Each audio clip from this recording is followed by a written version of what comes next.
येली अपनी spiritual power से संज्ञान को मारने की सोचता है।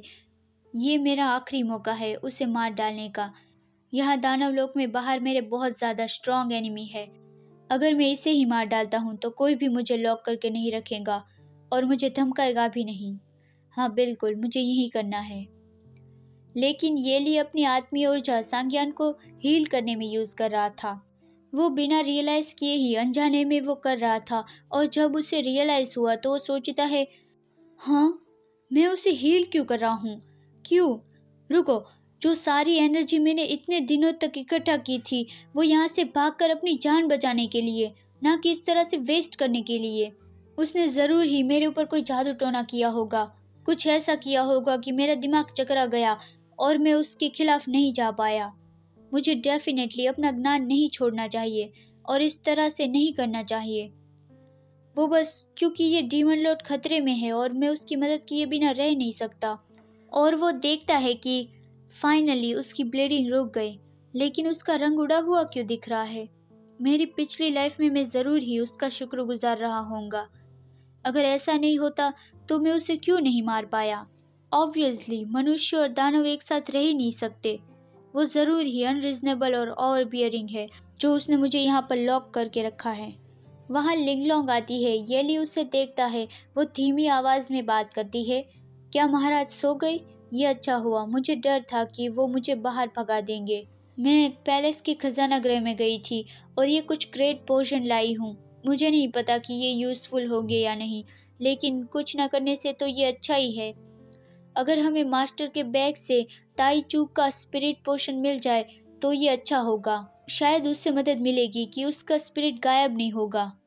तो येली वो बैग ढूंढने लगता है और सोचता है, बहुत अजीब है कि उसके इतने टाइट कपड़ों में भी कोई चीज़ छुप सकती है। और उसे वो बैग मिल जाता है और उसमें से वो दवाई भी मिल जाती है। लिंगलोंग ये देखकर खुश हो जाती है कि हाँ हाँ वो वही है, प्लीज़ जल्दी से उसे महाराज पे अप्लाई करिए। तो येली कहता है, फिर से मैं ही क्यों? ये तो दवाई पिलाने का काम है ना? तो लिंगलोंग कहती है, आप अभी बहुत ही इम्पोर्टेंट और सबसे करीबी पर्सन हो। हमारे पास उसका इलाज करने का और कोई रास्ता नहीं। हम बस उसे देख सकते हैं कि वो इससे ठीक हो जाए। मैं भीख मांगती हूँ, प्लीज़, मैं आपको इसके लिए रिट्रीट कर दूंगी। येली ये सुन के सोचता है, सबसे करीबी इंसान? मैं वो नहीं हूँ, मैं तो फेक हूँ। एक दिन जब सच सामने आ जाएगा तो डीमन लॉर्ड कितना फ्यूरियस हो जाएगा। फिर वो दवाई पिलाने के बारे में सोचता है कि वो तो सो रहा है, मैं उसे ये दवाई कैसे पिलाऊंगा। मुझे लगता है कि एक ही रास्ता है कि उसे उठाओ और उसे खुद से ही इसे पीने दूं। लेकिन वो देखता है सांज्ञान अपनी जगह पे नहीं था। वो कहाँ गया? वो उसे बुलाता है और वो नोटिस करता है कि उसके बेड पर कुछ तो हिल रहा है। वो देखता है अंदर से एक छोटा सा जानवर बाहर निकला। वो सांज्ञान का बेबी एनिमल रूप था। येली ये देखकर तो सरप्राइज हो गया कि ये क्या है, और उसे वो बहुत क्यूट लगता है। उसे वो हाथ में उठा लेता है और डीमन बेबी उसके फेस पर करेस करने लगता है। येली सोचता है, यहाँ पर एक डीमन बीस्ट का बेबी क्यों है? वो डीमन बेबी ठीक से बोल नहीं सकता था, लेकिन वो आवाज़ निकाल के येली को ही मॉम बुलाता है। तो येली उसे कहता है, ऐसे ही मुझे वो कह के मत बुलाओ, मैं वो नहीं हूँ। मैं तो डीमंस को मारने वाला एक कल्टीवेटर हूँ और तुम तो एक छोटे से डीमन बेबी हो, समझ गए? और वो सोचता है, अगर इस छोटे बेबी को ठीक से देखा जाए तो ये थोड़ा रहस्यमय तरीके से जाना पहचाना लग रहा है।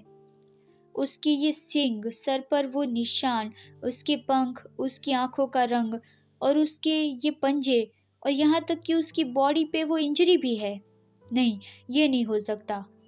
डीमन लॉर्ड अपने ओरिजिनल फॉर्म में बदल गया। बहुत ही वायलेंट और घमंडी डीमन लॉर्ड, और उसका ओरिजिनल रूप इस तरह का है। हाँ, सही भी है। आखिर किसने ये नियम रखा है कि डीमन लॉर्ड क्यूट नहीं बन सकता?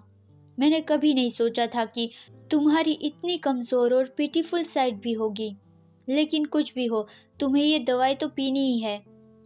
और वो डीमन बेबी को वो दवाई पिलाने की कोशिश करता है, लेकिन वो तो उसके हाथों से जंप करके भागने लगता है। येली कहता है, कहाँ जा रहे हो तुम? और वहाँ डीमन बेबी ज़मीन पे गिरता है और बहुत ही डर रहा था।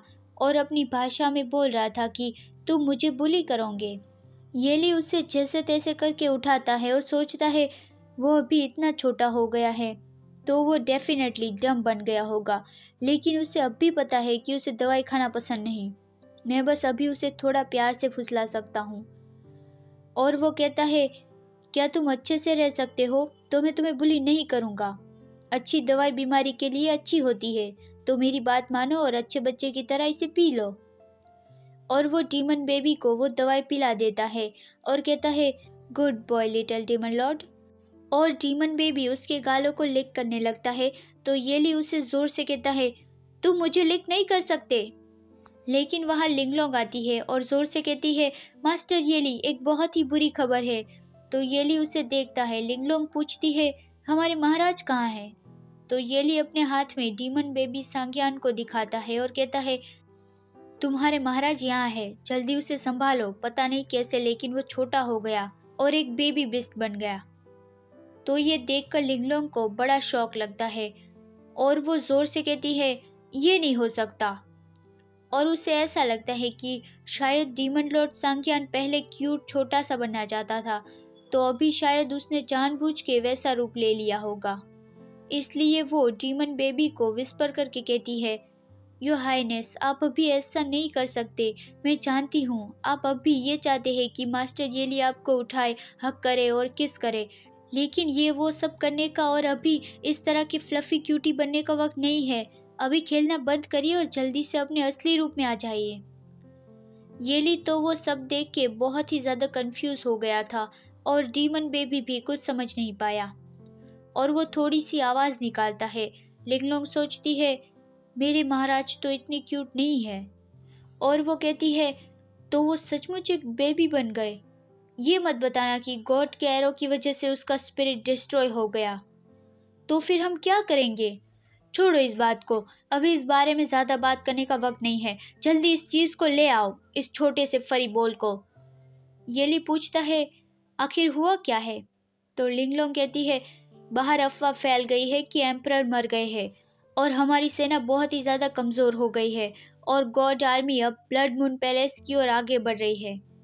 ये सुन के येली बहुत ही ज्यादा चौंक गया। लिंगलोंग उसे एक पीछे के रास्ते लाती है और कहती है, हमें महाराज को और आपको उसके हाथों में नहीं आने देना चाहिए, तो जल्दी से इस रास्ते से भाग जाइए।